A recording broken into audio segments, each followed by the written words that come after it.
Advocate Abu Hena রাজাকে আপনাকে দিয়ে আলোচনাটা শুরু করতে চাই। বলছিলাম যে ঐতিহাসিক গণ অভ্যুত্থানেরও সরকার পতন হলো, দানবীয় শাসনকালের অবসান হলো, কিন্তু 24-এর এই গণ অভ্যুত্থান রাজনৈতিক অঙ্গনে কি সতর্কবার্তা পাঠালো?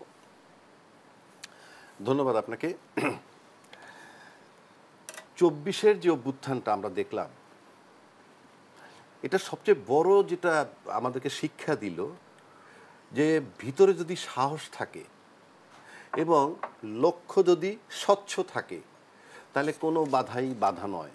কেন আমি বললাম, কয়েকদিন আগে একজনে বলল যে পাকিস্তানের শাহবাজ শরীফ বলছে যে বঙ্গবন্ধু যে দেশটাকে ভঙ্গ করে, তাদের ভাষা যে ভঙ্গ করেছে, দেশটাকে ভাঙছে, মানে তাদের ভাষা হলো দেশটা ভাঙছে, আর আমাদের ভাষা আমরা দেশটা স্বাধীন করেছি।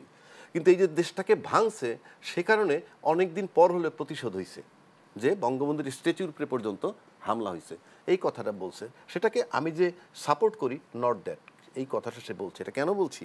তাদের পার্সপেক্টিভ বলছে। 1971 আমাদের দেশ কিন্তু যুদ্ধ করছে 9 মাস। যদি যুদ্ধ 9 মাস ধরেন আপনি, সবচেয়ে কম সময়ের মধ্যে পৃথিবীতে আমরা স্বাধীন হয়েছি। কিভাবে হইলাম?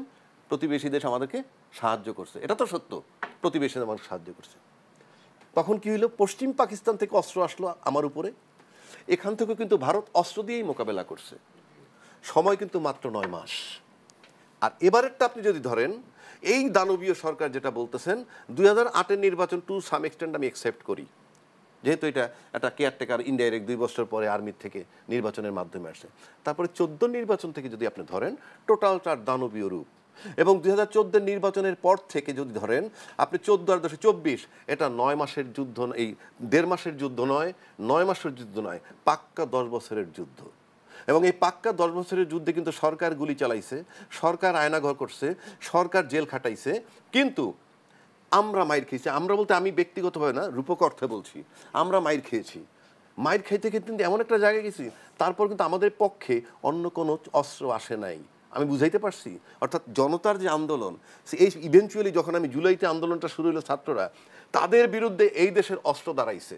কিন্তু তাদের পক্ষে আপনি খুব সুস্পষ্টভাবে বলছিলেন যে এটা আসলে 10 বছরের সংগ্রাম। 10 বছরের আর সেই জায়গা থেকে 10 বছরের যদি আমরা একটু ইতিহাসটা দেখি, আমরা এর মধ্যে দেখেছি শাপলা চত্বরে হেফাজতে সমাবেশে হত্যাকাণ্ড, আমরা দেখেছি পিলখানা হত্যাকাণ্ড। আমরা বিচার বহির্ভূত হত্যাকাণ্ড দেখার পরেও আমরা আওয়াজ কেন তুলতে পারিনি? কেন পারিনি সেটা বলি। সেটা আপনাকে যখন লোভ মোহ পেয়ে যাবে, আর একটা হলো ভয়। দেখুন, এই যে বাচ্চাদের যে সাহস আছে, আমারও আছে, কথাটা বুঝলেন? সাহস তারও আছে, কিন্তু আমার সাহস, আমি জীবন বাজি রেখে সাহসটা রাখতে পারি না। কারণ আমার পিছুটান আছে, মনে হয় যে আমার ফ্যামিলি আছে, আমার বউ আছে, আমার মেয়ে আছে, ছেলে আছে, তারপর ওই বয়সটা উদ্যমী না, কাজে সাহস তার আছে, সাহস আপনারও আছে। এবং এবারের যে আন্দোলনটা হয়েছে, ঘরে বসে বাচ্চা বিদ্রোহ করতেছে, কিরকম?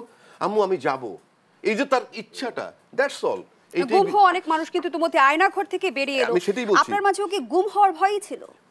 গুম হওয়ার ভয় টু সাম এক্সটেন্ট ছিল না তো তা না, কারণ আপনারা নিজেরাই দেখছেন যে এই চ্যানেলে এসে অন্তত আমি কত কথা বলে গেছি। অবশ্যই আমরা ভয় পাই নাই যে তা না। এখন এই যে 10 বছরের আন্দোলন কেন আমি বললাম, আপনি দেখেন না, একটা লোক মেজর ব্রিগেডিয়ার আজমির, আমার বাপ খালু না, সে, আমি তার জীবনে দেখিও নাই।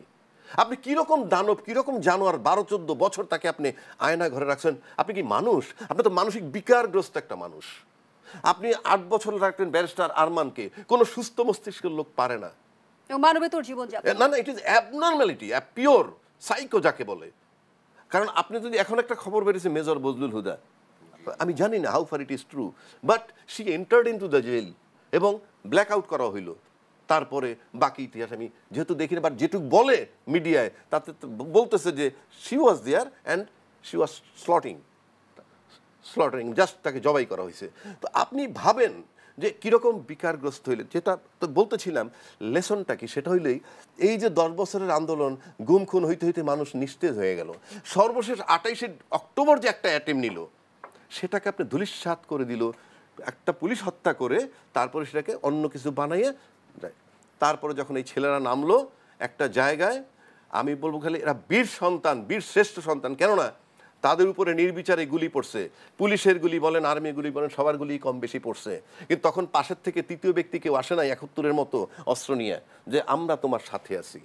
তো এই যে অস্ত্র ছাড়া লড়াই করে এমন একটা জায়গায় গেছে, ওই দিন ৫ তারিখে যদি ২০,০০০ ডেড বডি উপর, আই এম শিওর যে তারা ডেড বডির উপর দিয়ে টপকায় যাইতো। অর্থাৎ তাদের একটা ভাই মারা গেছে, সেটা তাকে স্পৃহা দিছে আরো যেতে হবে। জেনারেশন জি আসলে যে সাহসটা দেখাতে পেরেছে হয়তো বা এবং এটা আপনাদের প্রজন্ম বা আমরা সেই সাহসটা দেখাতে পারিনি।